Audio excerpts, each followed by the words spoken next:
Bismillahirrahmanirrahim. Assalamualaikum warahmatullahi wabarakatuh. Alhamdulillah. Alhamdulillahilladzi hadana lihada wa ma kunna linahtadiya laula an hadanallah. Assalatu wassalamu ala sayyidina Muhammad ibn Abdillah wa ala alihi wa sahbihi wa man tabi'ahu hudahu. Rabbi shrah li sadri wa yassir li amri wahlul 'uqdatam min lisani yafqahu qawli. Amma ba'du. Alhamdulillah, saudara-saudaraku kaum muslimin rahimakumullah yang dirahmati Allah dimanapun Anda berada. Alhamdulillah, kita ucapkan syukur alhamdulillah karena berulang kali sampai detik ini, sampai saat ini kita masih diberi kesempatan untuk hidup, masih bisa bernafas, masih diberi nikmat berupa jasmani dan rohani. Itu kita patut kita syukuri dengan cara mempergunakan hal-hal yang positif atau yang baik.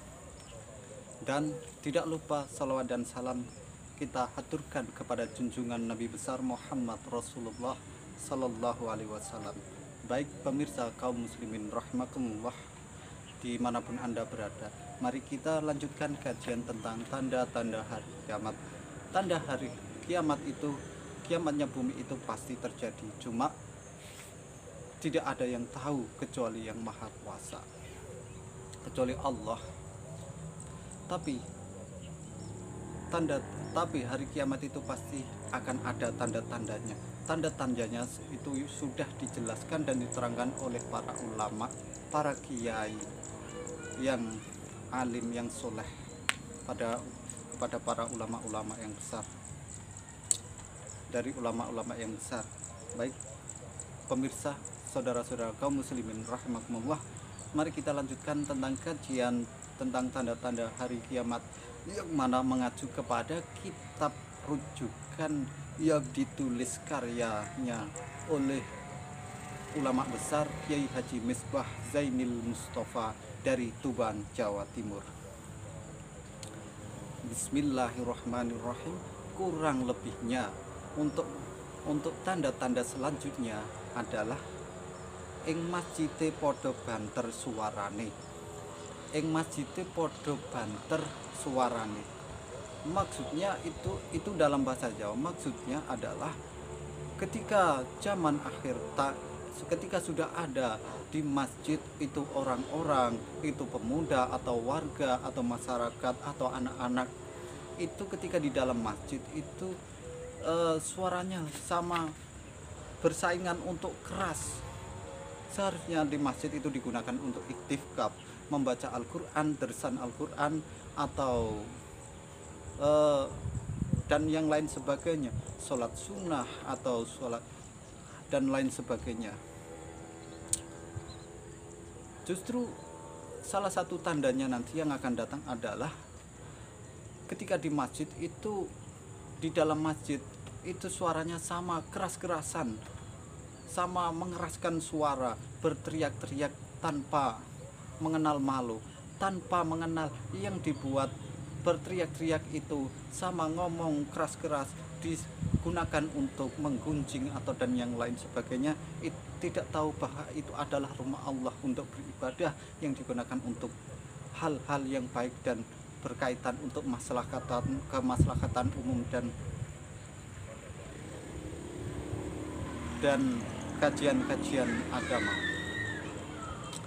Nah, apabila sudah ada salah satunya, apabila ini nanti sudah ada seperti ini, atau bahkan sekarang mungkin sudah ada, ya mungkin itu adalah salah satu tandanya, tanda-tanda sudah dekatnya hari kiamat.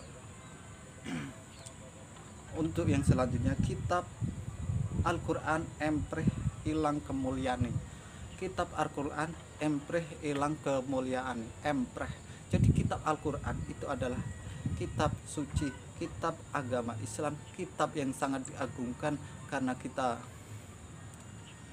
adalah umat muslim, adalah umat Islam. Jadi kitab Al-Quran itu adalah kitab yang kita jadikan tuntunan panutan, yang diunggulkan, yang dimuliakan. Akan tetapi nanti kitab Al-Quran pada zaman akhir ini akan kehilangan kemuliaannya, seolah-olah dianggap buku komik biasa, tidak ada harganya. seharusnya ditempatkan yang di tempat istimewa.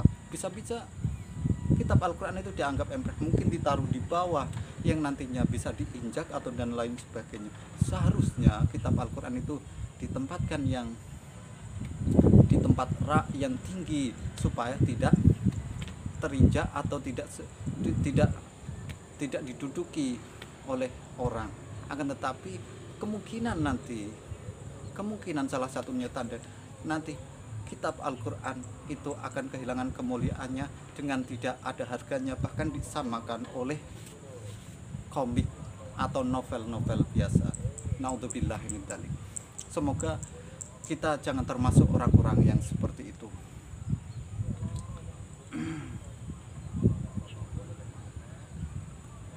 Untuk contoh yang selanjutnya adalah nanti bakalan ada luru untuk tanda untuk yang selanjutnya itu nanti bakalan ada orang yang luru ilmu kanggo golek pangkat luhur.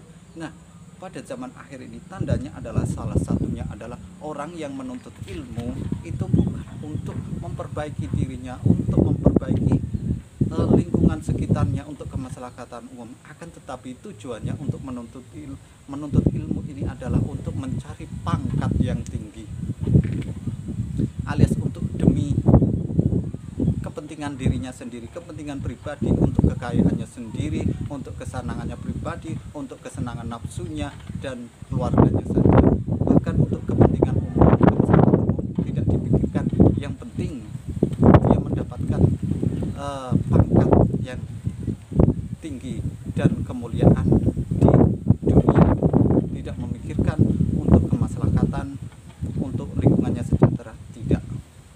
Itu apabila sudah ada, maka itu adalah salah satu tanda hari kiamat sudah dekat.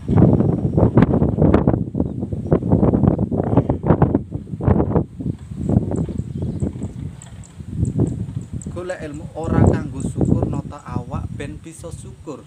Jadi orang yang menuntut ilmu itu bukan untuk memperbaiki dirinya supaya dia lebih bisa bersyukur, akan tetapi digunakan untuk kepentingan nafsunya dan duniawi, kepentingan duniawi.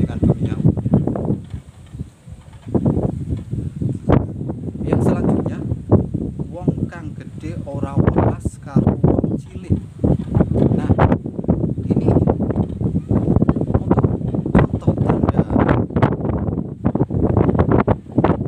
contoh tanda hari akhir, hari kiamat adalah apabila sudah ada orang besar, orang berpangkat ini tidak merasa kasihan, tidak merasa sayang kepada orang masyarakat kecil, maka itu juga termasuk salah satu tandanya. Misalnya ada pejabat atau orang kaya, dia tidak peduli dengan pejabat, tidak peduli dengan rakyatnya, atau orang kaya tidak peduli kepada orang-orang fakir miskin atau orang-orang yang membutuhkannya. Terima kasih. Mungkin itu dari kajian-kajian ini, semoga bisa membawa manfaat dan berkahnya. Semoga kita bisa mengambil manfaatnya dari kajian-kajian singkat ini dan menambah wawasan, menambah ilmu, sehingga kita termasuk orang-orang yang tergolong menjaga iman dan orang yang diselamatkan oleh Allah. Amin amin ya robbal alamin. Mohon maaf apabila ada salah dan khilaf, karena saya juga sebagai manusia pasti tidak bisa sempurna kecuali Allah. Akhirul kalam, wabillahi taufik wal hidayah. Assalamualaikum warahmatullahi wabarakatuh.